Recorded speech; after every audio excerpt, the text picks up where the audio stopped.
coffee and kitchen coffee shop Ameer and Jafar open பண்ணியிருக்காங்க. இது வர்றது எனக்கு ரொம்ப சந்தோஷமாக இருக்குது. பிகாஸ் 2-3 விஷயங்களுக்காக. ஒன்று, அமீர் அவருக்காக வர்றது எனக்கு ரொம்ப சந்தோஷம்.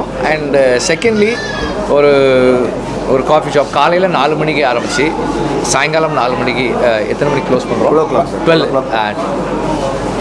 நைட் 12 மத்தியானம் 12. ஓகே. ஸோ காலையில் 4 மணிக்கு ஆரம்பித்து மத்தியானம் 12 மணிக்கு மூடி திரும்ப ஈவினிங் 4 மணிக்கு ஆரம்பித்து மார்னிங் 4 வரைக்கும் போகிறது. It's an interesting thing. விடிய காலையில் 4 மணிக்கு, ஏன்னா இப்போ நம்ம அசிஸ்டன்ட் டைரக்டராக ஒர்க் பண்ணும்போதெல்லாம் வந்து காலையில் எழுந்திரிச்சு ஒரு டீ சாப்பிட்டுட்டு அந்த டிஸ்கஷன்லாம் ஸ்டார்ட் பண்ணும்போது ரொம்ப இன்ட்ரெஸ்டிங்காக இருக்கும். நைட்டு உட்காந்து பேசுகிறதுக்கும் வந்து ரொம்ப அந்த டைமில் வந்து இந்த டீ கடை அப்படி உட்காந்து பேசுகிறது நல்லாயிருக்கும். இது வந்து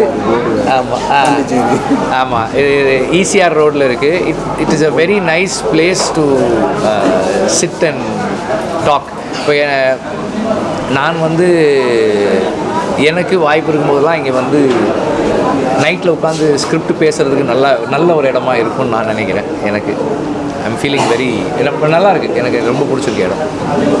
நீங்கள் சொல்லுங்கள். சூரிய இந்த காப்பி கடை வந்ததுக்கு நான் பெருமைப்படுறேன். ஃபஸ்ட்டு இந்த கடைக்கு நான் வாழ்த்துக்கள். டைரக்டர் ஆக்டர் அமீர் அண்ணன், ஜாஃபர் அண்ணன் 2 பேருமே வந்து இதை ஆரம்பிச்சிருக்காங்க. ரொம்ப சந்தோஷம்னு. ஏன்னா ஒரு சினிமாக்காரனா இன்றைக்கி ஒரு சினிமாக்காரனுக்கு பல நாள் ஒரு தாய் தகப்ப மாதிரி உதவி இருக்கிறது இந்த காப்பி கடை தான் நான் சொல்லுவேன், டீ கடை தான் சொல்லுவேன். அப்படிப்பட்ட கடைக்கு வந்ததில் ரொம்ப பெருமையாக இருக்குது.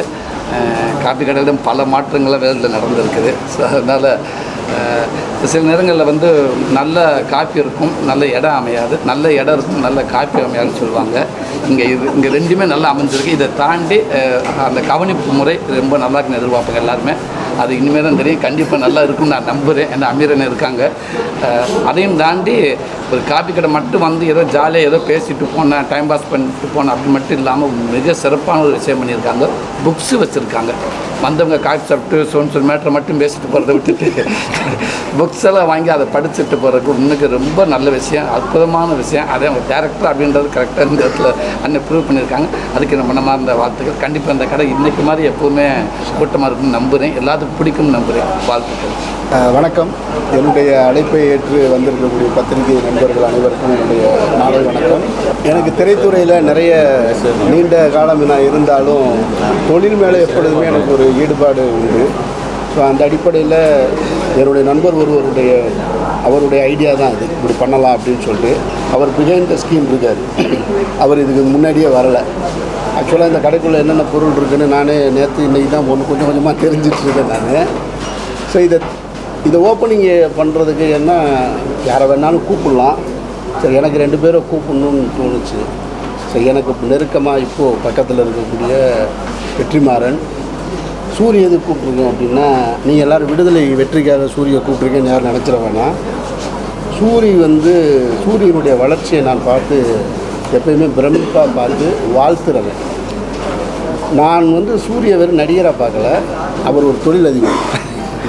ஆமாம், அவர் மதுரையில் அவருடைய அம்மன் மெஸ் எப்பொழுதுமே மக்களுடைய பரபரப்பான போக்குவரத்தில் இருந்துகிட்ருக்கிறது. ஸோ அதனால் அவர்கள் தொழில் பற்றி நல்லா தெரியுன்றதுனால தான் நான் சூரிய அழைச்சிருக்கேன்.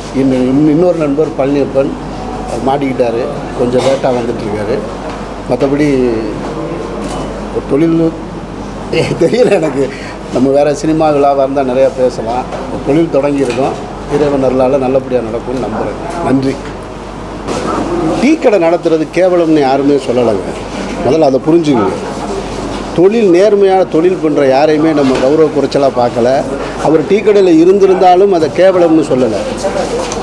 அவரை விமர்சனம் பண்ணுறாங்க அப்படின்னா, டீ கடையிலேருந்து என்ன பண்ணினார், படித்தவர்கள் நீங்கள் இந்த கடைக்கு போங்க. படித்தவன் நான் டிகிரி முடிக்கலைங்க, நான் இன்ஜினியரிங் முடிக்கலை, நான் மெடிக்கல் முடிக்கலை, நான் முடிச்சுட்டு டீ கடைக்கு வரல. நல்லா புரிஞ்சுக்கணும். நீங்கள் நான் திரைத்துறையில் ஒரு இடத்துல இருக்கேன். ஸோ நான் ஒரு தொழிலுக்கு வர்றேன். நீங்கள் படித்தவன் டீ கடைக்கு பக்கடா போட அப்படின்னு சொல்லும்போது அதை ஒரு தேசத்தின் பிரதமர் சொல்லக்கூடாதுன்னு அந்த விமர்சனத்தை முன்வைக்கிறோம். அதனால் தொழில் எதுவுமே கேவலம்னு சொல்லலை. படித்தவன் அந்த வேலைக்கு நீங்கள் நிர்பந்திக்கக்கூடாது. அவன் முடிவெடுக்கணும் அந்த வேலைக்கு போகிறதுக்கு. புரியுதுங்களா? அது விருப்பம் உள்ளவங்க வர்றாங்க. அவ்வளோதான். டெல்லியில் வந்து விளையாட்டு ரொம்ப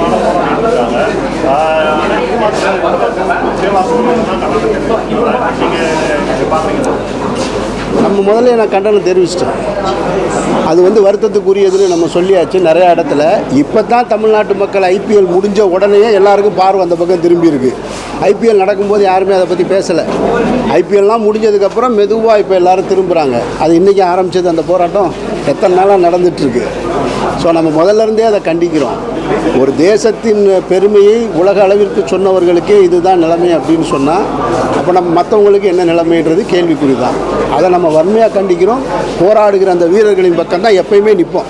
இப்போ வர படங்கள் எல்லாமே ஏன் வரக்கூடாது? வரணும். வெறுமன திரைப்படங்கள் பொழுதுபோக்குகளாக இருந்த காலகட்டம் என்பது வேறு. இன்றைக்கி அரசியல் சார்ந்த படங்கள் வர வேண்டியது அவசியமாக இருக்குது. அதனால் அந்த படங்களை வரவேற்கிறோம். நன்றி.